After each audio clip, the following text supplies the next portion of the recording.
Welcome to Silicon Valley Business, a show focused on highlighting the innovation and heart of Silicon Valley. I am your host, Oscar Garcia, and today's topic is affordable housing.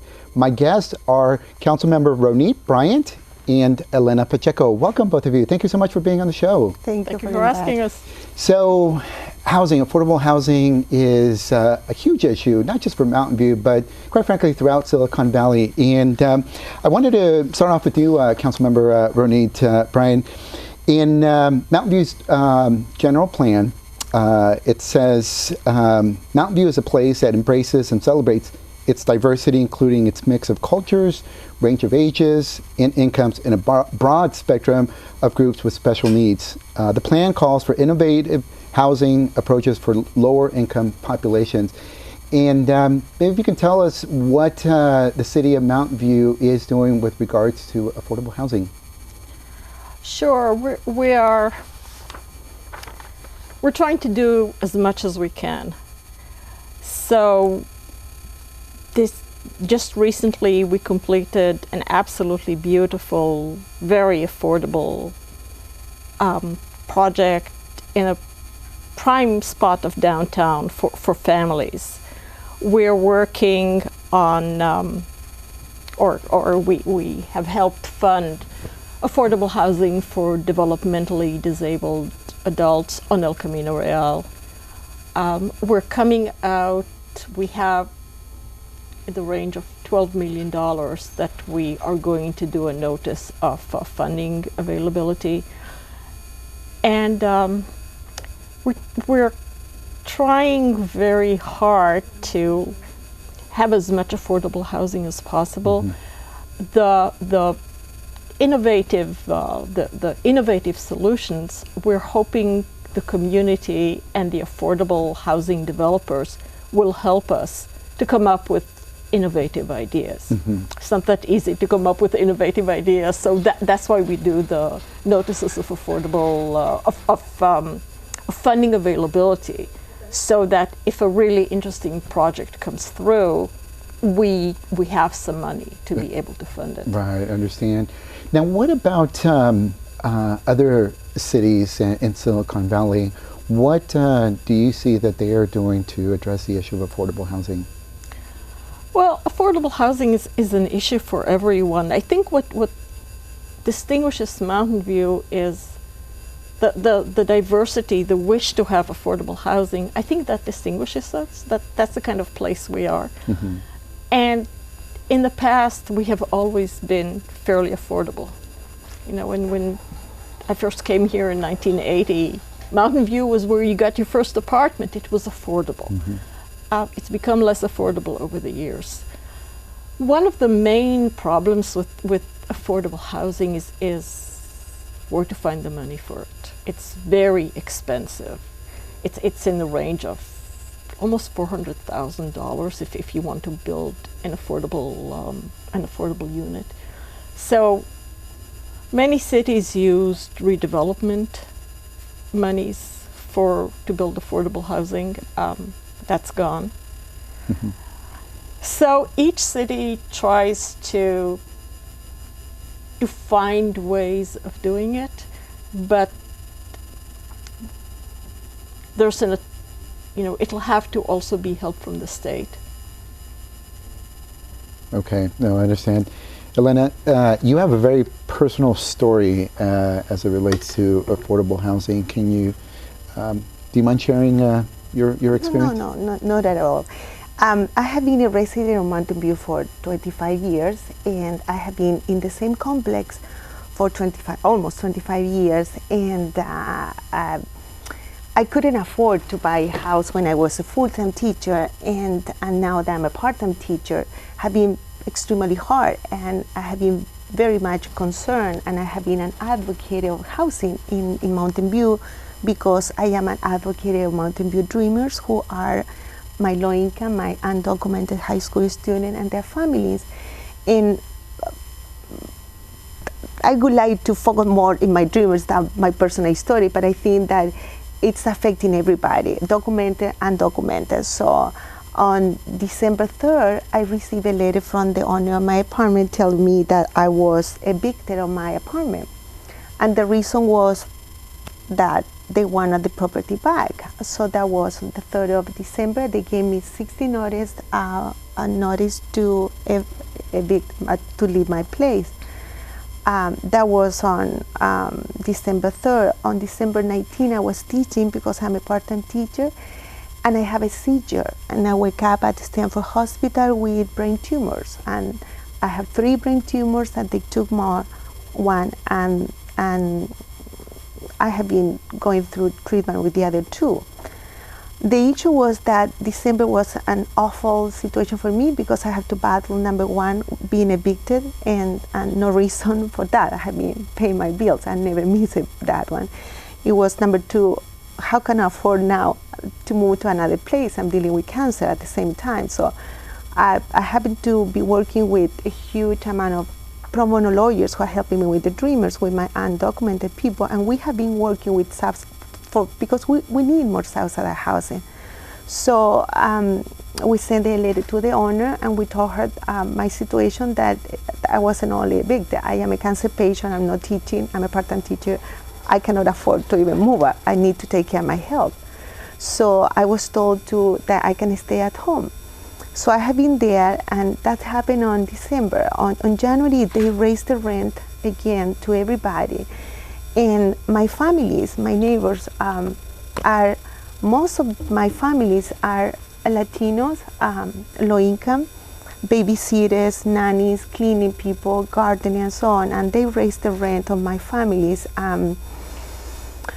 It was very hard for me because I was dealing with my own issue, and I couldn't do too much because I don't have resources for housing. That's something that I can provide a lot of resources because I am a member of the challenge team, and we have amazing resources for the education and health, but no housing. So what happened is that they raised the rent of everybody there.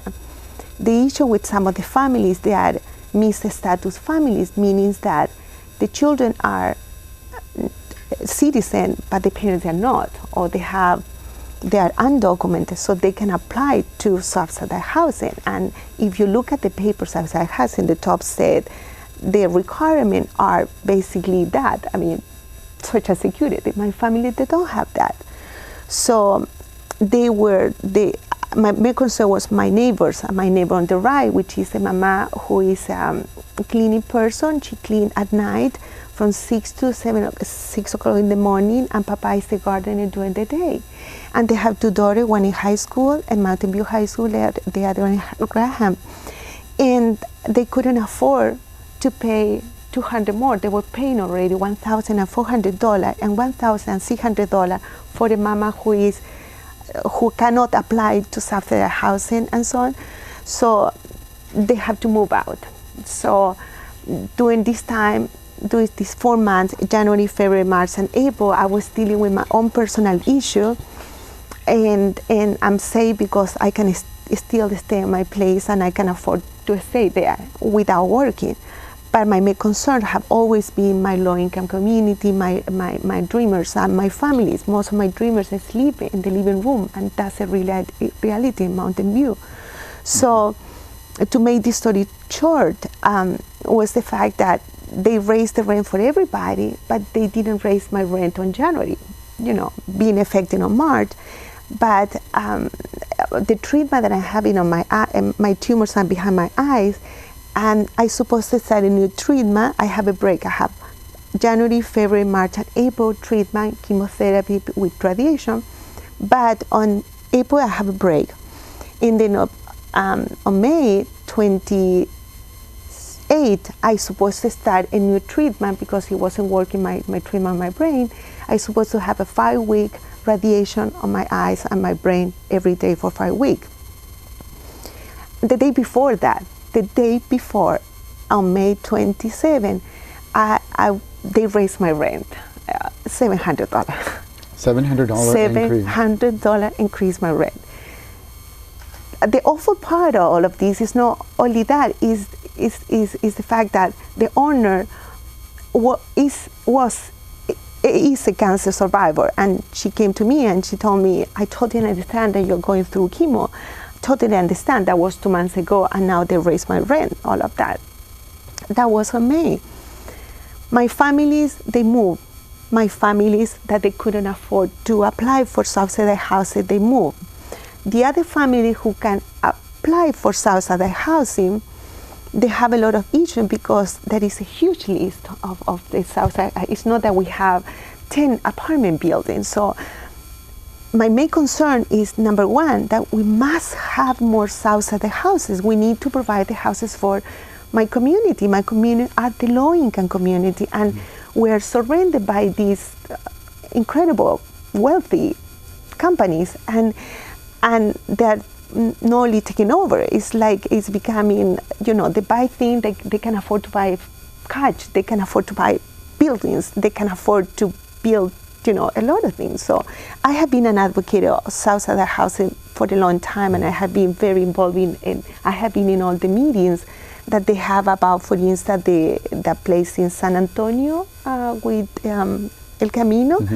I have been in every single one of the meetings, and in every single one, I go with the same question. Please, you must have subsidized housing. So I went to the first one that it was at the Silicon Valley Foundation, which have been a wonderful organization who have been helping a lot my dreamers and my community. And what they did was I happened to be in the table with the people who own that land. Everybody was, they divided in a way that there were tables with a map, and we lit it like a Lego little thing that you can put whatever you want to put in that area. And of course I said, subsidized housing, we need more. And everybody in that table, they laugh at me. And they even question me, what are you doing here? Because everybody point the land that they own. So I said, I'm here because I am an advocate of low-income people. I am the voice of people who don't have voice. I'm also a member of CAT, Community Action Team, which is Latinos in Mountain View. So that was the main reason that I was there, asking for subsidized housing. So they laughed at me, and then it was very hard, my first experience. So we were so upset about it because it's not right. It's not right. Yeah. It's not right. Especially those people, they don't like that. So we decided to call the city, and we have a meeting with somebody from the city who came to talk about the project. They invited us one more time. So we did it. We went to the second Silicon Valley meeting to talk about the same thing, to ask for the same thing, subsidized houses, and all of that.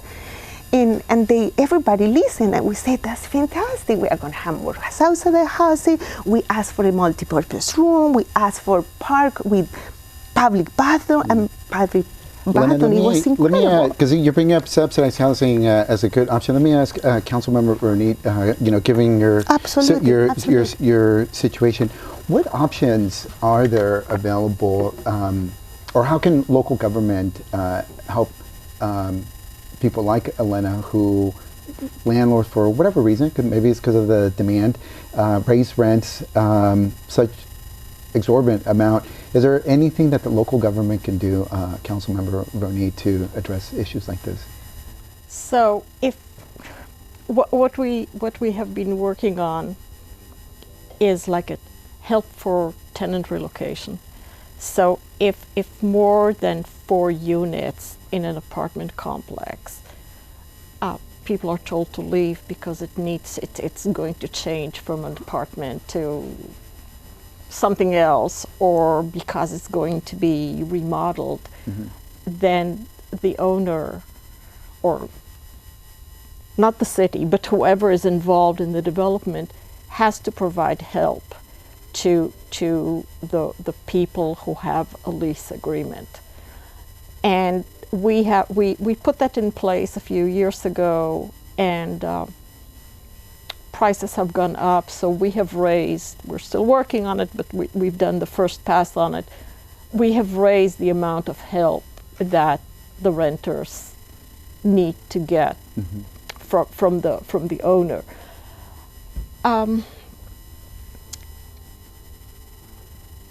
I wish there was enough subsidized housing for everyone. I wish I knew a solution to do it. In Mountain View, what we're trying to do is we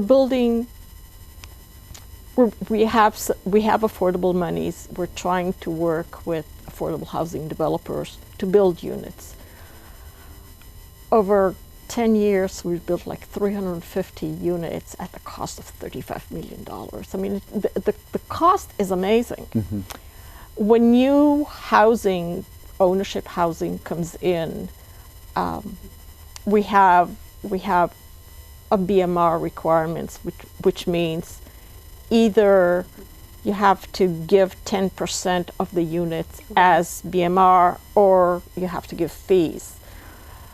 When a new rental complex comes online, we did a study to show how many fees they had to pay us. Unfortunately, the city can't just tell developers, we need subsidized housing, give us subsidized housing. Right. I wish we could, but we can't. And not only can't we, but cities have been sued by developers, saying, we don't want to do that. We don't have to do it. You can't force us to do it. So at this point, we can still do something. But so for the San Antonio, and for several of the new rental developments that have come online and are coming online, we require the developers to give us in lieu fees, housing impact fees. Personally, instead of fees, I would be much happier to see units, because a fee, you have to wait until you collect it all, and who knows how long it'll take you to have enough money to build something. If one can have units, you have people of different incomes living together and the units are there. We can't force them to do that. If they want to do it, we say thank you, but we can't force them to do it. So, there's progress, but it is so slow. Mm-hmm. When you look at other cities, whether it's here in California or just throughout the state, are there any cities where they are doing some innovative, maybe public-private partnerships to address the issue of affordable housing? Are you aware of any, Councilmember? We keep on council, we keep on telling our staff, there has to be an easier way to do this. There have to be good solutions. Things we think of, like one thing that Mountain View does do, we still have affordable housing compared to many other places.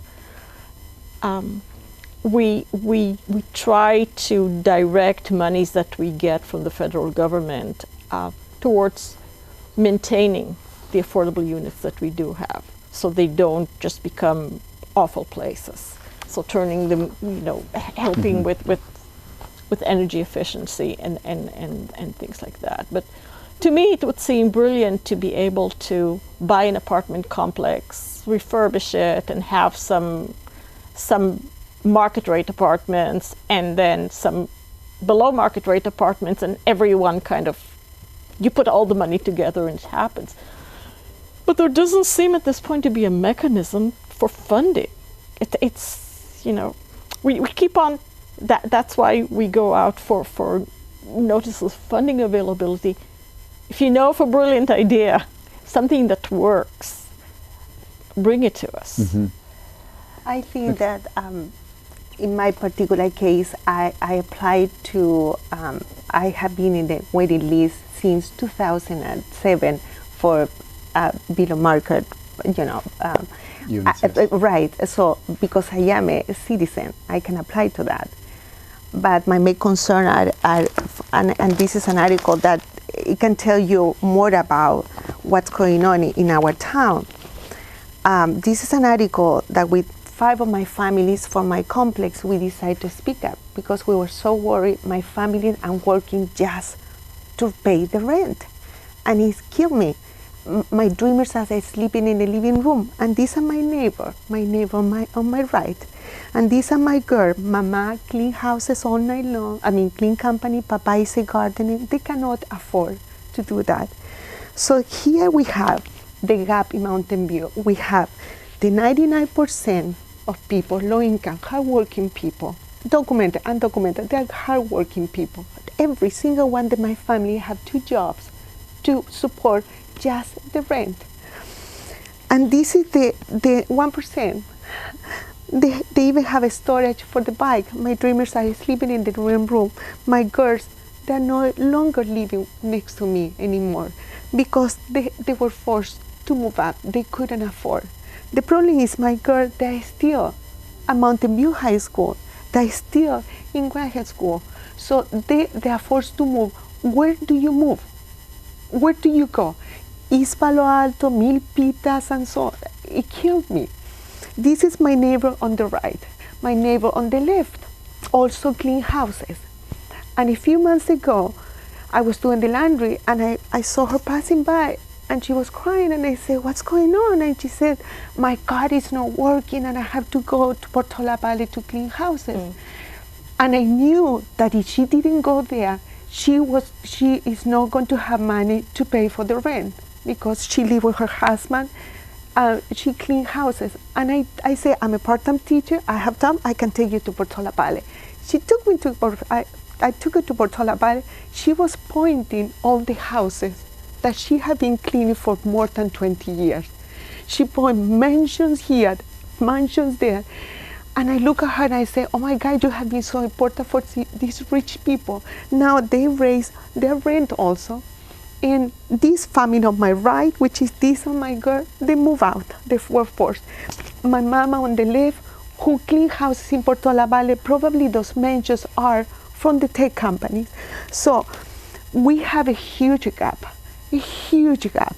But also we have resources, and we also, I truly believe in share your wealth. I truly believe that you can provide resources, and there are coalitions, and there are companies, and there are so many organizations that are working all together to provide these houses.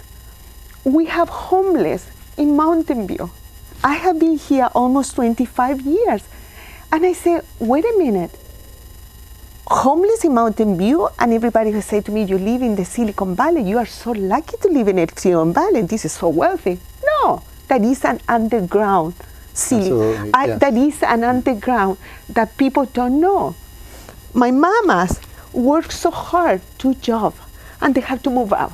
So and these people, the 1% can afford to buy, catch 7 buildings in Mountain View. So Elena, do you feel that the city of Mountain View should implement rent control? Absolutely. Absolutely. Why is it? The main reason is that who gave this landlord, who gave this corporation, who gave the developers the right to do what they're doing? People are so rich in Mountain View, and you have this huge amount of people who are basically taking over. But we have a community in Mountain View that we are hard-working community. Those are the gardeners, those are cook, those are the people who are going to clean your house, those are the babysitter, and those are the people that these big companies are going to need.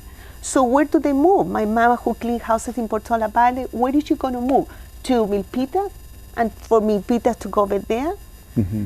For me, it's a huge issue. And more than that, it's a moral issue. It's just, it's social justice. It's take care your neighbor, share your wealth. Mm-hmm. And there is one person that I admire is Mark Zuckerberg. With all my respect of all the tech company, he provides, he shares his wealth with his wife.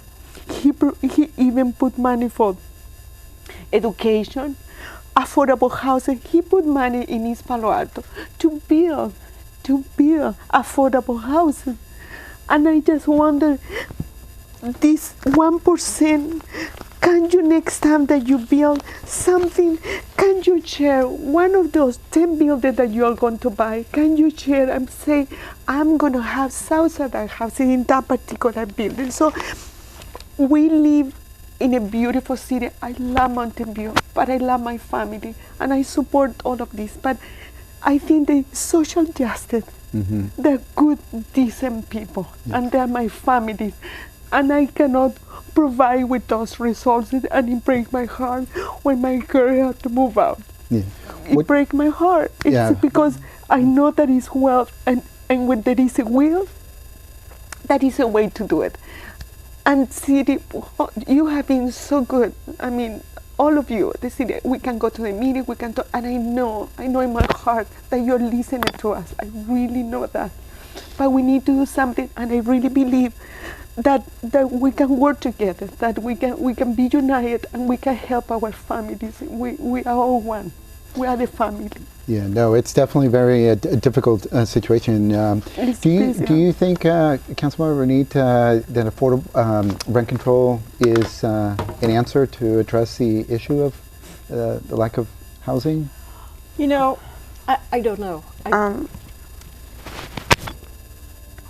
I really don't know.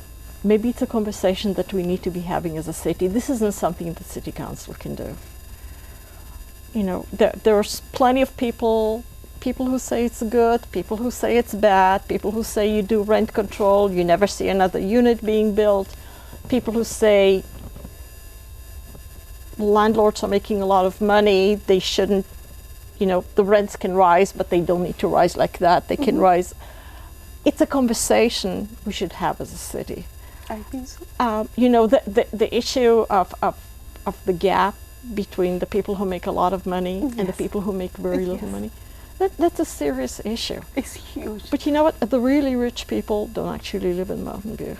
We're all working people. Some of us make a lot more money than others, but we are all working people. I know. You know, I sometimes go to meetings where people say, you know,